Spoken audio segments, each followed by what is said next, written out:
My name is Gurveer Brah, and this is Screen Off Script. I'm here with James Marsden to talk about Mike and Nick and Alice, which is out now on Hulu and Disney Plus. James, thanks so much for your time and congrats on the movie. Yeah, thanks for your time. I appreciate that. All right, let's have some fun. This movie mixes action comedy, and it's secretly a science fiction movie in a really clever way.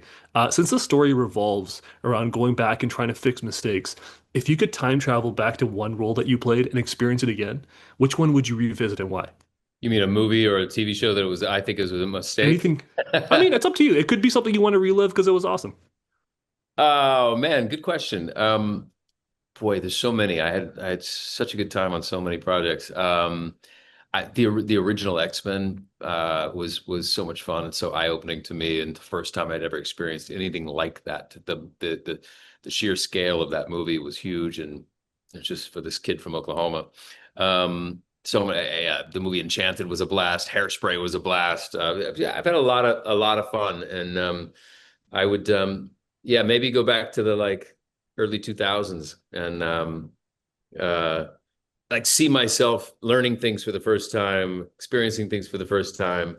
Uh, that I'd get a kick out of that, I think. I love that. I feel like you're one of those people that have done so many different things. So I thought that would be a hard one to answer.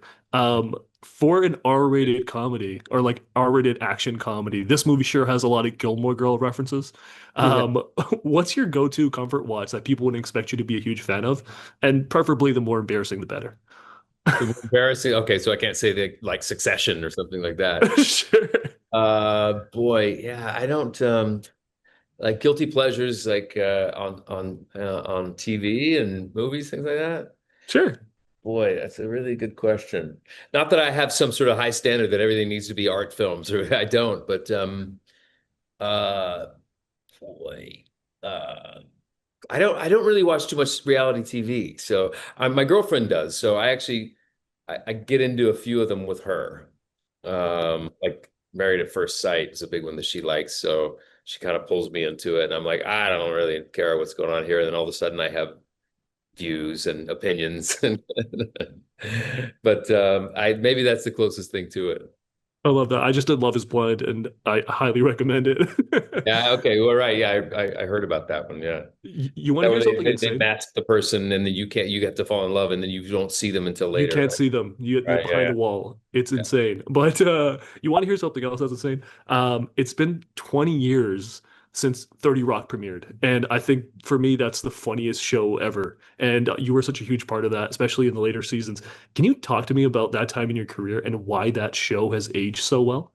It's aged, 30 Rock has aged so well because the writing was as big a star as the actors were. I'd never worked on something that was so sharp and so meticulously crafted.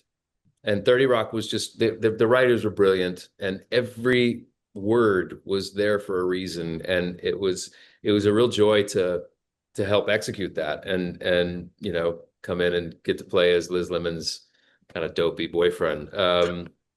But I thought for sure after the first season, yeah, I mean, she goes through all these guys like John Hamm and Matt Damon, and and it's like, okay, well, I'm going to do one season, and it'll be kind of done, and I just want to service it in a really good way. But then they asked me to come back, and I actually remember asking the producer, like, is it working? Is what I'm doing working? I feel like you guys are, sharper than me or something. And he was like, well, don't go crazy. You are playing a kind of dolt.